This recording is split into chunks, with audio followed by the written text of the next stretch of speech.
আমি একটা বুদ্ধি পাইছি। কি বুদ্ধি কর্তা? শোন, যদি ওর হাত থেকে বাঁচতে চাস তাহলে আমাদেরকে ওকে খুশি করতে হবে। কর্তা, তাহলে আমাদের মধ্যে চম্পাকে পাঠাও। চম্পা কিন্তু হেভি খুশি করতে পারে। এই তুই কি করে জানিস ও খুশি করে দিবারে? কারণ ও তো আমার ডেলি খুশি করে।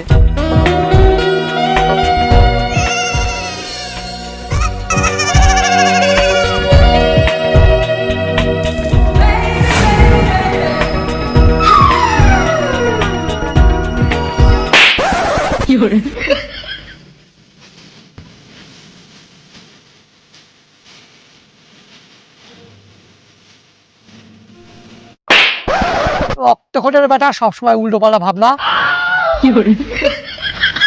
শোন, আমি ওই খুশি কথা বলিনি।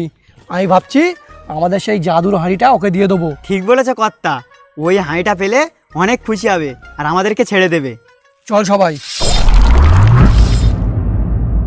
একটা খাবো, দুটো খাবো, 7 ব্যাটারি চিবিয়ে খাবো। একটা খাবো, দুটো খাবো, 7 ব্যাটারি চিবিয়ে খাবো। একটা খাবো, দুটো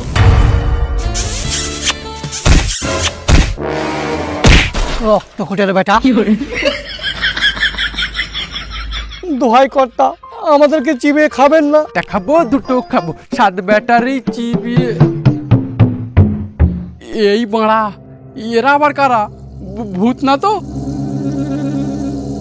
সব কটা একই বিশ্রী দেখতে। এটা তো আবার আমার জুজির থেকেও কালো।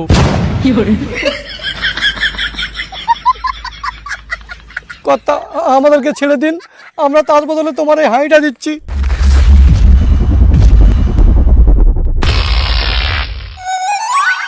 আরে, এরা কি আমার ভয় পেয়েছে নাকি? এই হারিলে আমি কি করব? হাঁড়িলে তোর গাড়ি ভরে দে। কি কি বললি তুই? আর একবার বল। না না কর্তা, ও তেমন কিছু বলিনি। ও বলছিল এই হাঁড়িটা হাতে নিয়ে তুমি যা খেতে চাইবে তাই খেতে পারবে। তাই নাকি? কই দে দেখি। আচ্ছা হাঁড়ি, আমাকে রাশিয়ানের দুধ খাওয়াও তো দেখি। রক্তকোটের বেটা, আমরা তো সারা জীবন একদিনও খাতে পারিনি, আর ওনার কত শখ। তবে হাঁড়ি, আমাকে পায়েস খাওয়াও তো দেখি।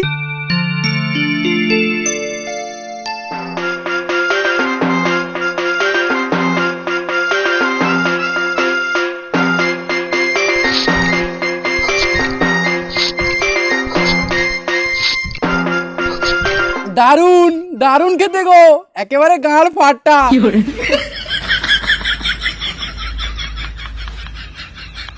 যাও, তোমাদেরকে ছেড়ে দিলাম।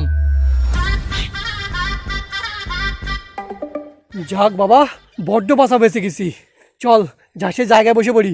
হ্যাঁ কর্তা, চলো, না হলে চম্পার সাথে আবার ও লেগে যাবে। না মানে চলো, আমরা জায়গায় গিয়ে বসে পড়ি। চল।